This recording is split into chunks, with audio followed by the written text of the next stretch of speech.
Good morning students. ધોરણ 7 English. આજે આપણે આ વિડિયો લેક્ચરમાં જોવાનું છે સાદો વર્તમાન કાળ એટલે કે ધ સિમ્પલ પ્રેઝન્ટ ટેન્સ. આ કાળ વિશે આપણે ગયા વિડિયો લેક્ચરની અંદર ઘણું બધું શીખી ગયા.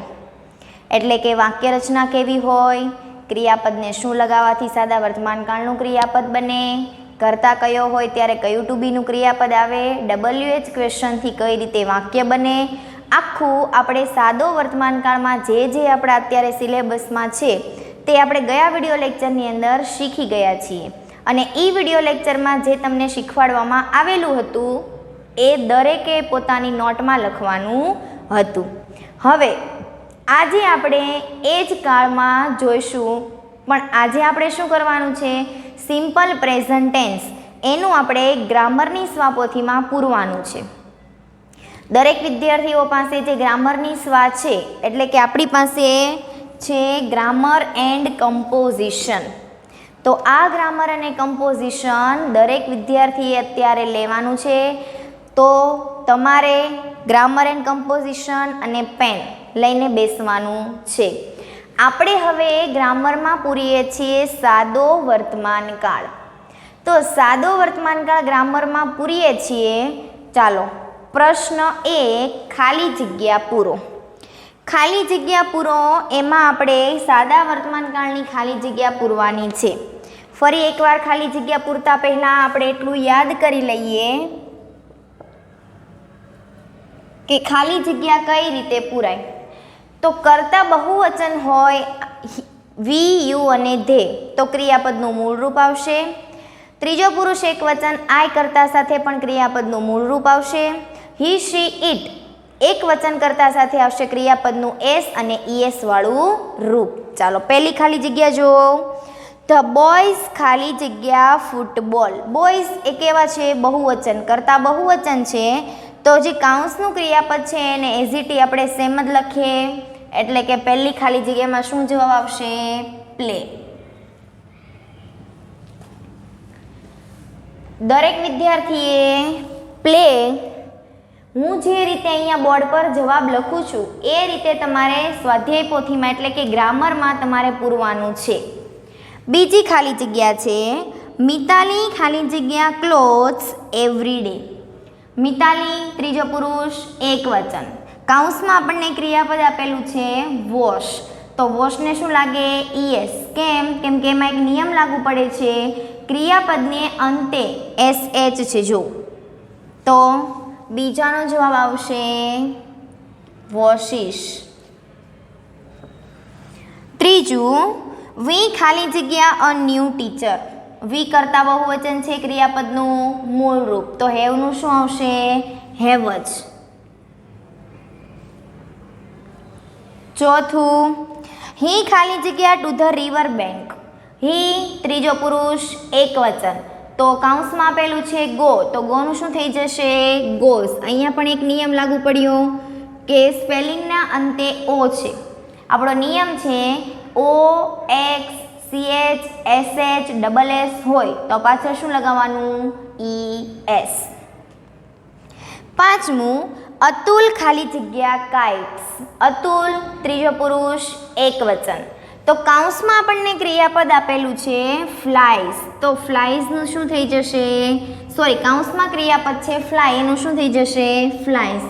એનો નિયમ અહીંયા કયો લાગુ પડ્યો, તો કે વાયની આગળ વ્યંજન છે એટલે વાયને કાઢીને IES લખવાનું. છઠ્ઠું, રામ એન્ડ લક્ષ્મણ ખાલી જગ્યા to the jungle. Ram and Lakshman કરતા એક નથી, એક કરતા વધારે છે એટલે કોની અંદર આવે, બહુવચનમાં. તો અહીંયા ક્રિયાપદનું મૂળ રૂપ જ રહેશે, ગોનું ગો. સાતમી ખાલી જગ્યા છે ફરીદા ખાલી જગ્યા મેની ફ્રોક્સ.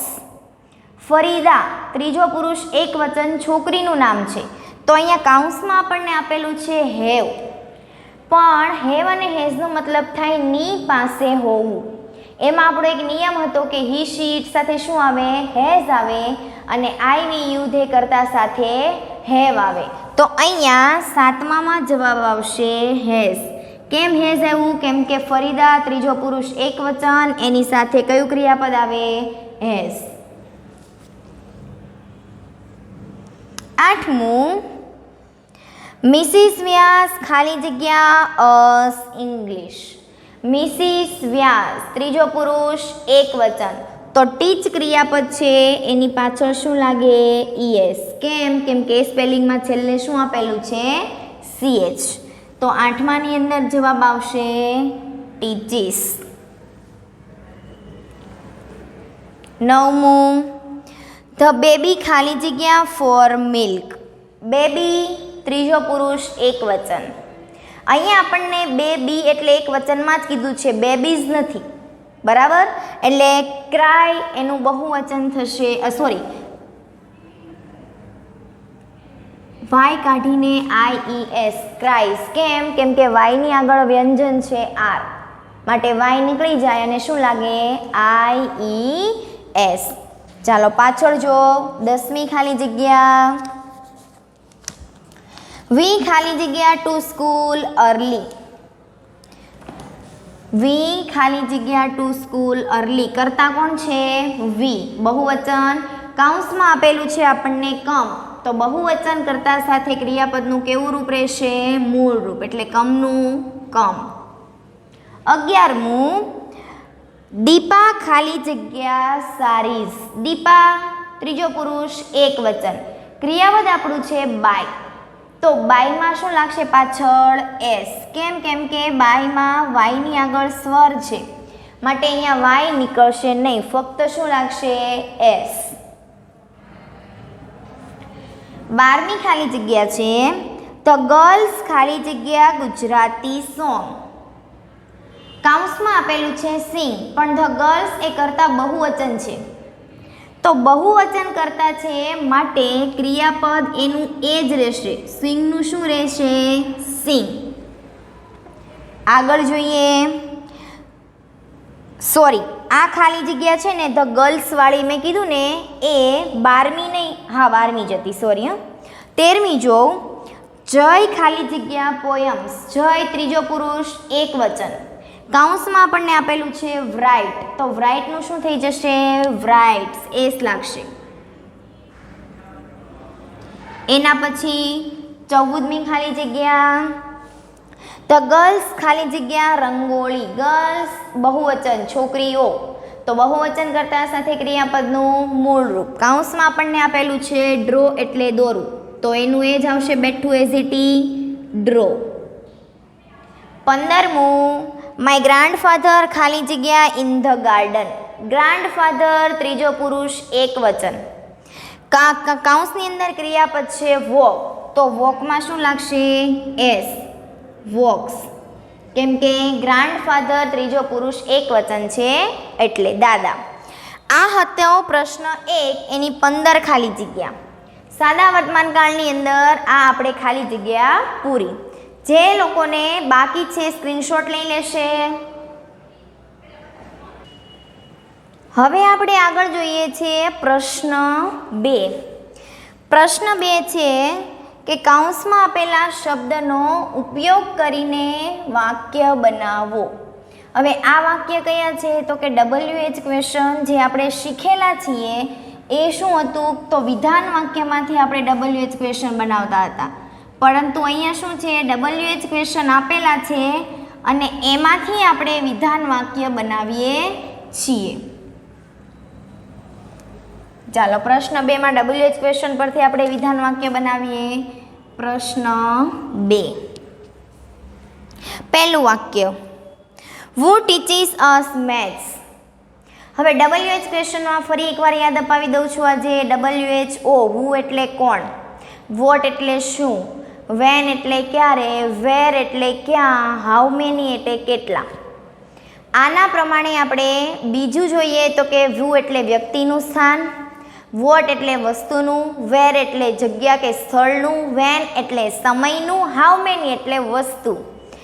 આની જગ્યા પર આપણે વિધાન વાક્યમાં WH બનાવતા હતા, પણ આપણને WH ક્વેશ્ચન આપેલો છે એટલે હવે શું છે? સવાલમાં આપણે જવાબ ગોતવાનો છે. પહેલાં જવાબમાંથી સવાલ બનાવતા હતા WH માં, હવે WH આપેલા જ છે, એમાંથી આપણે વિધાન વાક્ય બનાવવાના છે. તો પહેલું વાક્ય છે who teaches us maths. who એટલે કોણ. કૌંસમાં આપણને આપેલું છે મિસ મહેતા. મિસ મહેતા વ્યક્તિનું નામ છે, તો whoની જગ્યા પર આપણે શું લખીએ? ખાલી ફક્ત વ્યક્તિનું નામ. એટલે આપણું વિધાન વાક્ય થઈ જશે, કેમ કે વિધાન વાક્ય આપણું આખું હતું કર્તા, ક્રિયાપદ, કર્મ, અન્ય શબ્દ. આ વિધાન વાક્યની વાક્ય રચના હતી. એ વાક્ય રચનામાં આપણે who વડે કરીએ તો વ્યક્તિનું નામ કાઢી નાખતા હતા. આજે આપણે WHમાં વ્યક્તિનું નામ ઉમેરવા માટે શું કરવાનું? whoની જગ્યા પર વ્યક્તિનું નામ લખવાનું, એટલે WH નીકળીને વિધાન વાક્ય બની જશે. તો whoની જગ્યા પર આપણે લખીએ મિસ મહેતા, એટલે પહેલું વાક્ય થશે miss Mehta teaches us English. whoવાળા વાક્યમાં આપણે બાકી કોઈ ફેરફાર કરવાનો નહીં, ફક્ત whoની જગ્યા પર આપણે શું લખ્યું? વ્યક્તિનું નામ લખ્યું. ચાલો એના પછી આપણે હવે બીજું વાક્ય જોઈએ. બીજું વાક્ય છે what does કેતકી make. હવે સાદા વર્તમાન કાળની હું અહીંયા ફક્ત એક વાક્ય રચના લખી નાખું છું. શું હતું આપણે? કર્તા, ક્રિયાપદ, ક્રિયાપદ એટલે કે એસ અને ઈએસ, એના પછી કર્મ, અન્ય શબ્દ. આ આપણી સાદા વર્તમાન કાળમાં વિધાન વાક્ય રચના હતી. બરાબર. હવે બીજું વાક્ય આપણું છે કે what does Ketaki make. Ketaki એ કર્તા છે, તો વિધાન વાક્ય બનાવવા માટે વાક્ય રચના પ્રમાણે ચાલીએ. કેતકી ક્રિયાપદ, વાક્યમાં ક્રિયાપદ કયું છે? મેક. પણ મેક એટલા માટે લખેલું છે કેમ કે એ પ્રશ્નાર્થમાં ડુ અને ડઝ આવેલું છે, એટલે આપણો નિયમ છે કાળનો કે ડુ અને ડઝ વાક્ય સાથે ક્રિયાપદનું મૂળ રૂપ આવે, અને જો વાક્યમાં ડુ અને ડઝ ન હોય તો ક્રિયાપદને એસ કે ઈએસ લાગે. તો અહીંયા ત્રીજો પુરુષ એક વચન, તો એની સાથે ક્રિયાપદનું કેવું રૂપ આવે? એસ કે ઈએસ વાળું. તો મેકમાં આપણે લગાવીએ એસ, એટલે મેક્સ. કેતકી મેક્સ, કૌંસમાં આપણને શબ્દ આપેલો છે ડોલ્સ, તો શું લખી નાખવાનું? કેતકી મેક ડોલ્સ, એટલે ઢીંગલીઓ. મેક એટલે બનાવવું. આ હતું વાક્ય. સમજાણું? આપણે શું કરવાનું છે? વાક્યને વિધાન વાક્યમાં જ ફેરવવાના છે.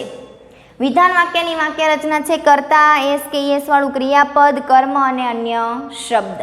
ત્રીજું વાક્ય જોઈએ. When does the bus arrive. વાક્યમાંથી WH કાઢી નાખવાનું, ડુ ડઝ કાઢી નાખવાનું અને વાક્યને વધે ને આ પ્રમાણે ગોઠવવાનું.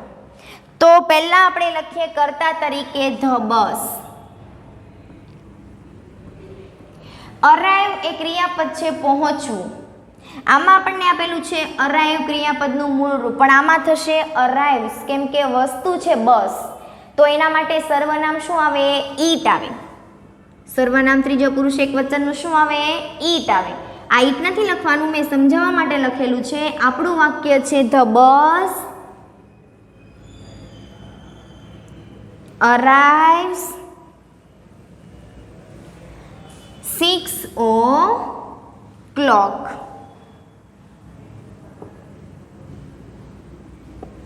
બસ arrives 6 o'clock. ચોથું વાક્ય છે where does Sunil play. where does Sunil play. ચાલો ક્રિયા આપણે કરતા લખીએ. સુનિલ, ત્રીજો પુરુષ એક વચન એટલે પ્લેનું, પ્લેસ. કૌંસમાં આપેલું છે Sunil place in the garden.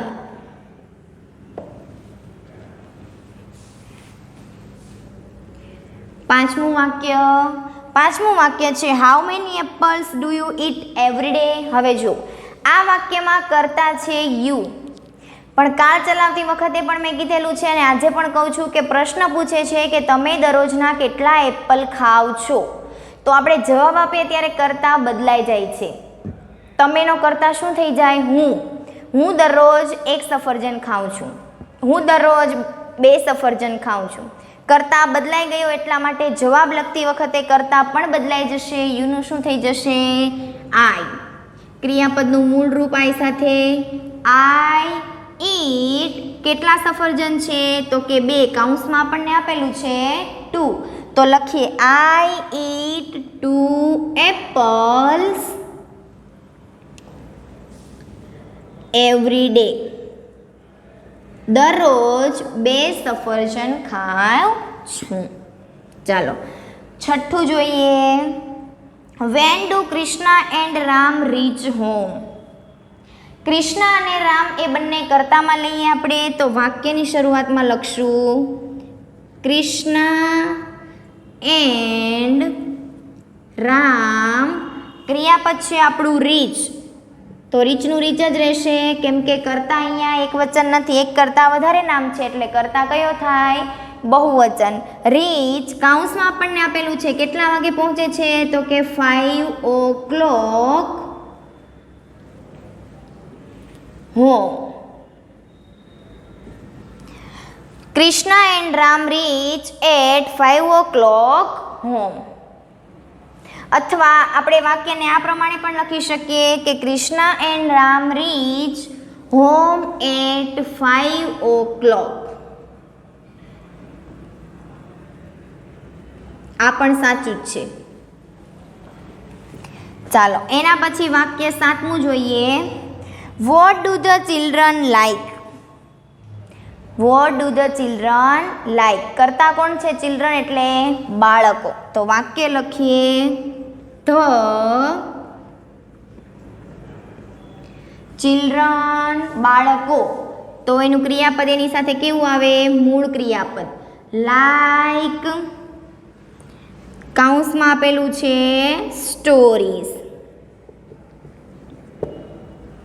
The children like stories. બાળકોને વાર્તા ગમે છે. 8મું વાક્ય લખીએ. Which lesson does the teacher read. Which એટલે કયું. વાક્યની શરૂઆત આપણે વિધાનમાં આ એક જ વાક્ય રચના પ્રમાણે ચાલવાનું. WH ક્વેશ્ચન કોઈ પણ હોય. વિચ એટલે થાય કયું. ચાલો તો આપણે પહેલાં કરતા કોણ છે? ટીચર. તો લખીએ ધ ટીચર. ક્રિયાપદ છે રીડ. રીડનું શું થઈ જશે? રીડ્સ. કેમ કે ટીચર ત્રીજો પુરુષ એક વચન. The teacher reads. કૌંસમાં આપેલું છે થર્ડ એટલે કે ત્રીજું. The third lesson. Teacher reads the third lesson. ટીચરે ત્રીજું લેસન, ત્રીજું યુનિટ વાંચ્યું. સમજાયું? રીડ્સ એટલા માટે લખ્યું કરતા ત્રીજો પુરુષ એક વચન. ધ થર્ડ આપણને કૌંસમાં આપેલું હતું અને અન્ય શબ્દ તરીકે છે લેસન. આ હતા આપણા 8 વાક્ય જે આપણને પ્રશ્ન 2ની અંદર આપેલા છે કે જે પ્રશ્નાર્થ વાક્ય છે એને વિધાન વાક્યમાં લખો. જે સ્ટુડન્ટ્સને લખવાના બાકી રહી જાય છે એ પોતાના મોબાઈલમાં સ્ક્રીનશોટ લઈ લેશે અને બાકી પૂરું કરવાનું રહેશે.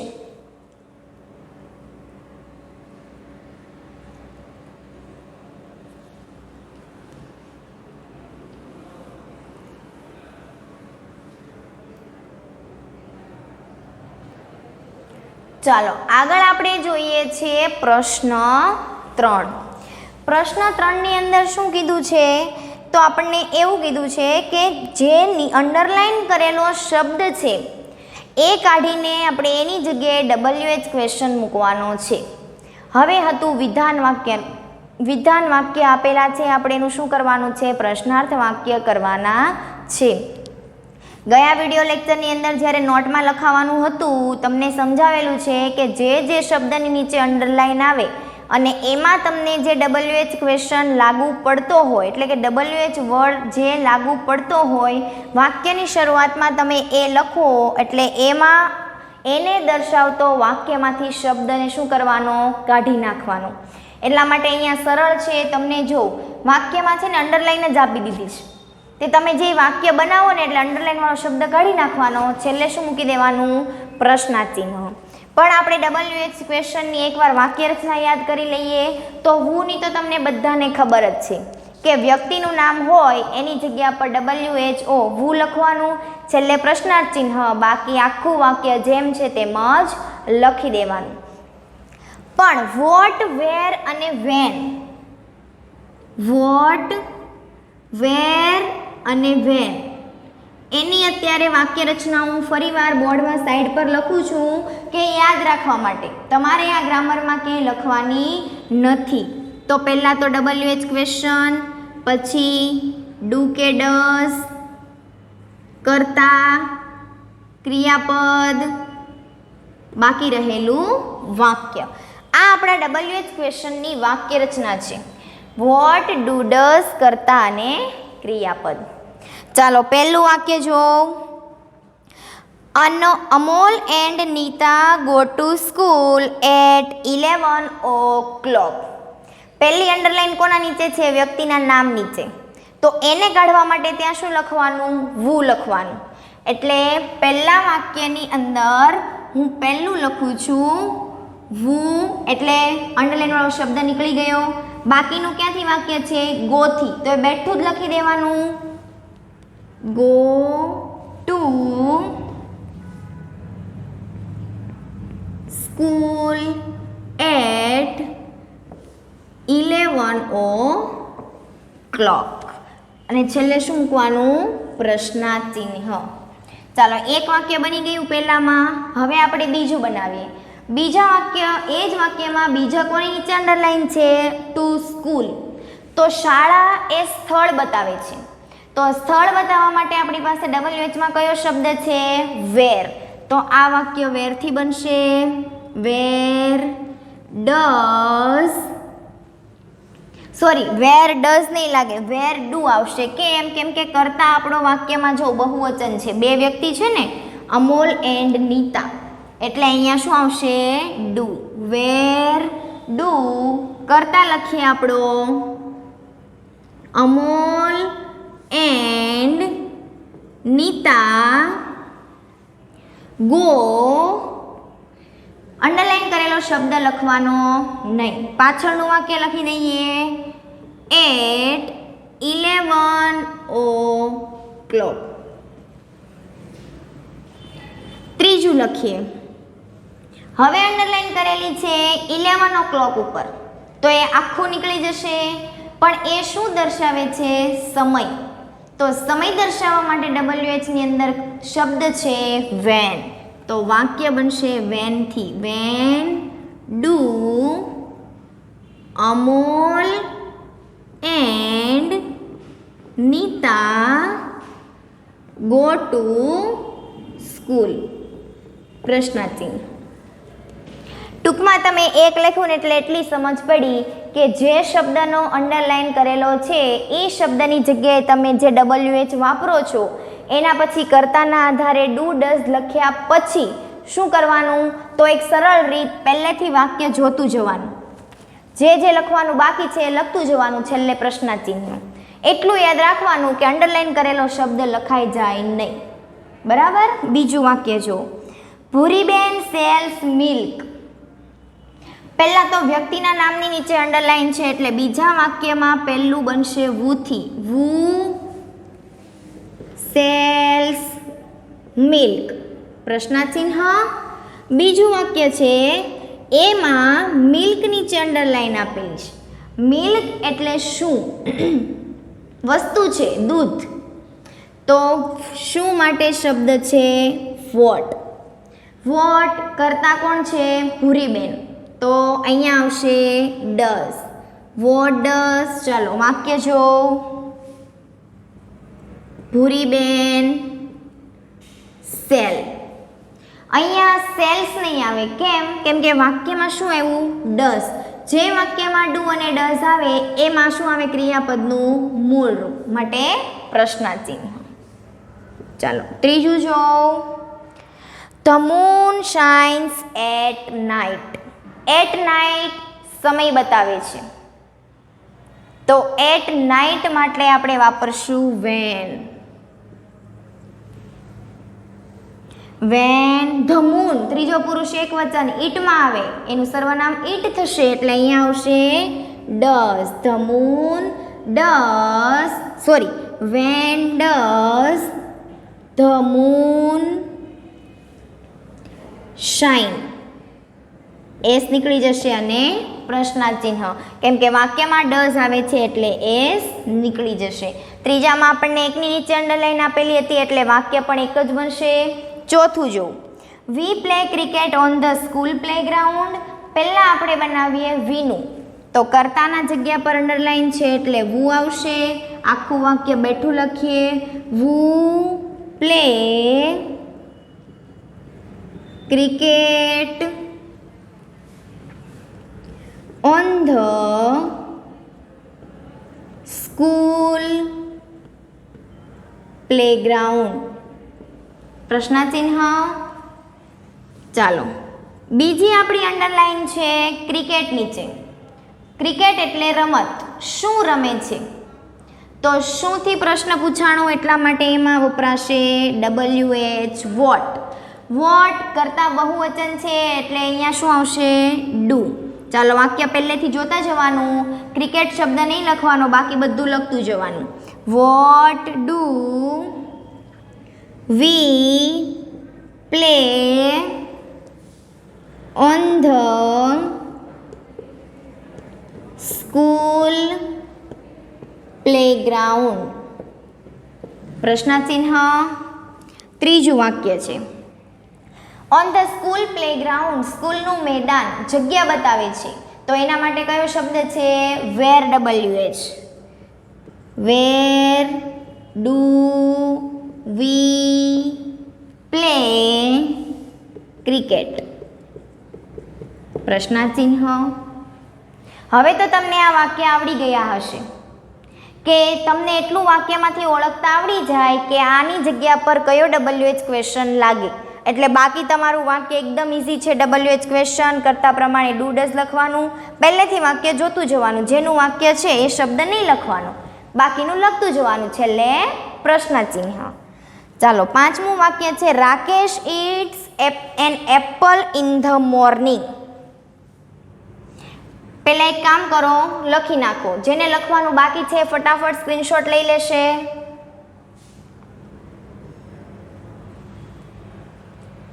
હવે છઠ્ઠું વાક્ય જો, સોરી પાંચમું વાક્ય જો.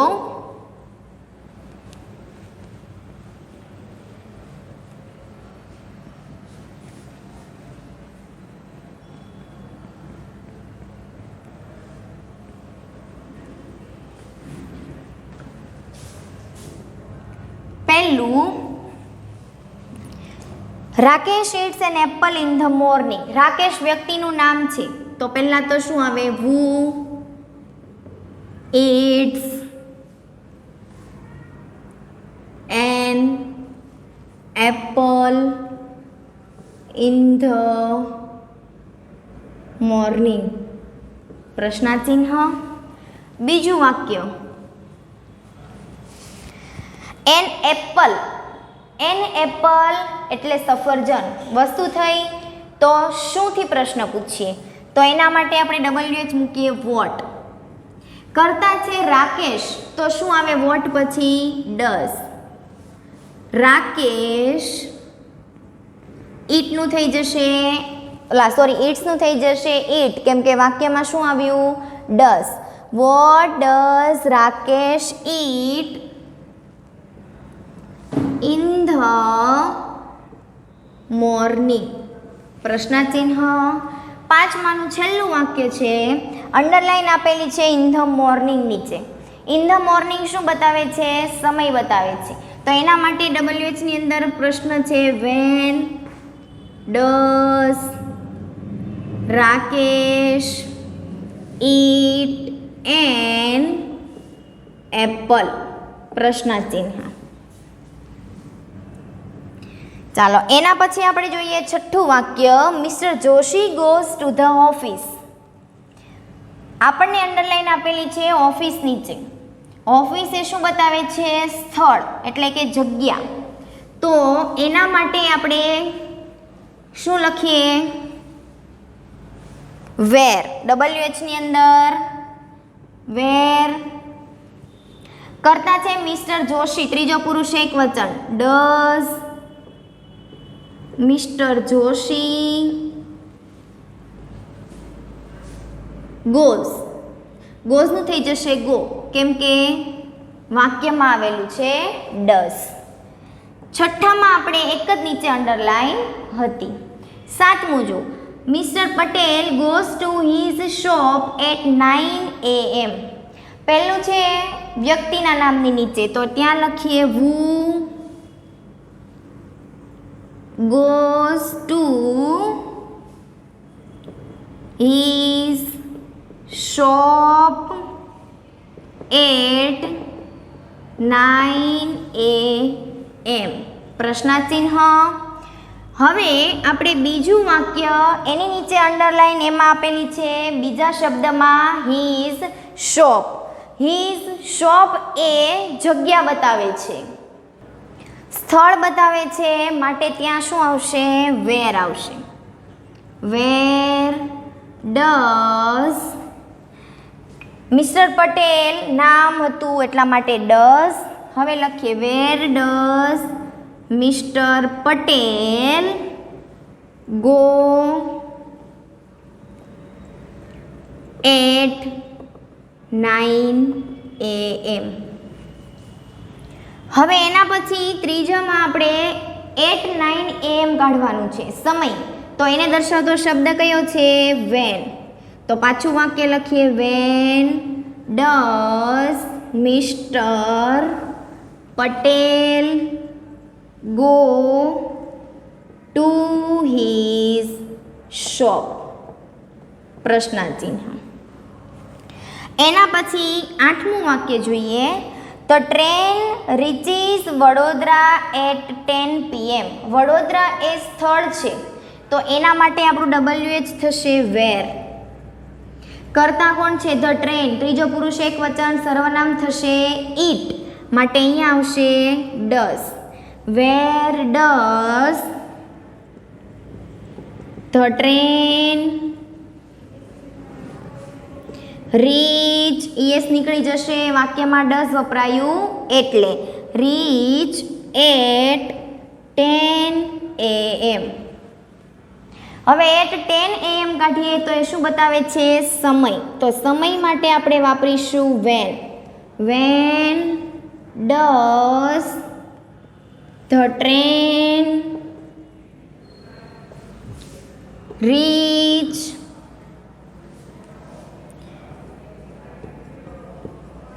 વડોદરા. પ્રશ્નાર્થ ચિહ્ન. એના પછી નવમું વાક્ય, મયંકભાઈ હેઝ ધ 2 cars. પહેલાં મયંકભાઈ વ્યક્તિનું નામ કાઢીએ તો એના જગ્યાએ લખીએ વુ. વુ હેઝ 2 cars. પ્રશ્નાચિહ્ન. એની પછી આવે છે ટુ. અહીંયા જો આ શબ્દ, આ વાક્ય અલગ છે. ટુ એટલે 2, સંખ્યા દર્શાવે છે. સંખ્યા દર્શાવતું વાક્ય હોય તો WHમાં શું આવે? How many. બરાબર. તો અહીંયા આપણે હાઉ મેનીથી લખીએ. હાઉ મેનીની વાક્ય રચના યાદ કરીએ. હાઉ મેની પછી વસ્તુનું નામ, કર્તા અને ડઝ ક્રિયાપદ. તો લખીએ હાઉ મેની પછી શું આવશે? વસ્તુનું નામ. હાઉ મેની વસ્તુનું નામ શું છે? Cars. How many cars does, કેમ કે કરતા કોણ છે? મયંકભાઈ, એટલે does Mayankbhai. How many cars does Mayankbhai has. પ્રશ્નાચિહ્ન. આ હતું હાઉ મેનીનું વાક્ય. હવે આપણું એક છેલ્લું વાક્ય બાકી રહે છે 10મું.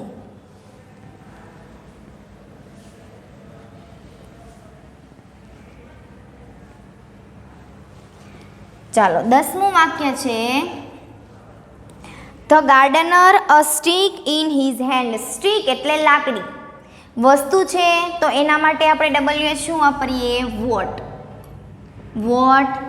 ગાર્ડનર એટલે માળી, ત્રીજો પુરુષ એકવચન does the gardener has in his hand. પ્રશ્ન ચિહ્ન. 10 વાક્ય આપણા અહીંયા પૂરા થઈ જાય છે. એટલે ગ્રામરની અંદર આપણો પહેલો અને બીજો જે ટોપિક હતો ધ સિમ્પલ પ્રેઝન્ટ ટેન્સ એ આપણું અહીંયા પૂરું થઈ ગયું. દરેક વિદ્યાર્થીઓની ગ્રામર અહીંયા સુધી પૂરેલી હોવી જોઈએ.